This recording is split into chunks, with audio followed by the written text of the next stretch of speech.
Hi mga momsi! For today's video ay magbibigay kami ng konting suporta kila ama para sa kanyang pagboto bilang kagawad. Pero bago ang ganap, eto muna ang ginawa namin. Paalis nga kami ni Mr. para ihatid ang konting labahan sa my laundry. Dahil nahihirapan ako maglaba kaya naisip na lang namin na magpa-laundry sapagkat hindi naman ito masyado madumi kundi pawis-pawis lang. At habang nasa labas nga kami ay inutusan nga ako ni Mr. na bumili ng sabon bago pumunta sa my laundry. Pero ang masaklap ay pagkarating namin sa my laundry ay ayaw nang tanggapin ang powder. Dahil liquid na lang ang pwede kaya sabi ko na lang ay sige yan na lang. At pagkatapos nga namin mahatid ang labahan ay agad kami pumunta sa may Palawan na kung saan may malapit sa amin. Pero nabigo kami dahil sa sobrang dami ng nangangampanya ay pangsamantala ni close ang Palawan.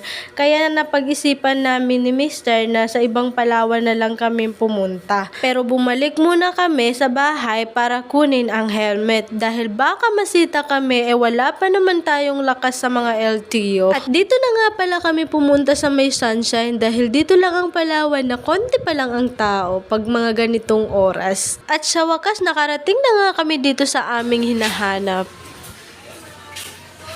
Dito na nga.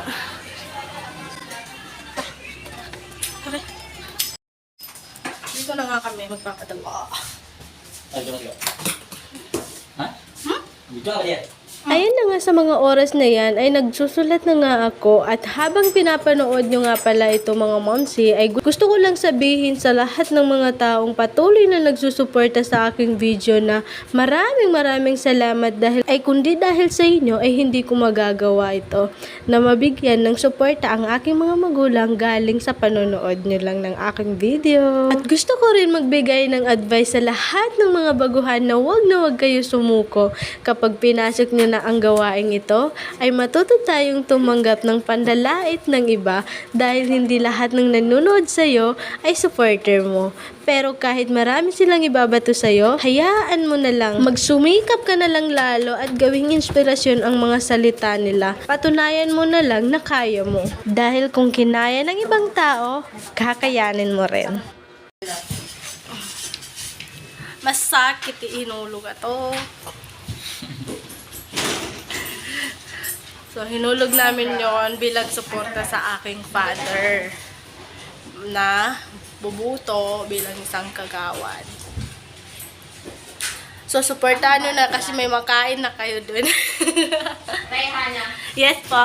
Mabalik nga tayo dito sa aking ginagawa. Sa mga sandaling iyan ay patapos na nga ang aking hinulog. Ayan, check done na lang siya. Good luck, tay! At pagkatapos nga namin ihulog ang pera kay ama, ay niyaya ko nga si Mr. na mag-Jollibee muna kami dahil deserve naman namin kumain ng Jollibee. Hindi naman araw-araw to eh. Hanggang dito na lang. Share and follow!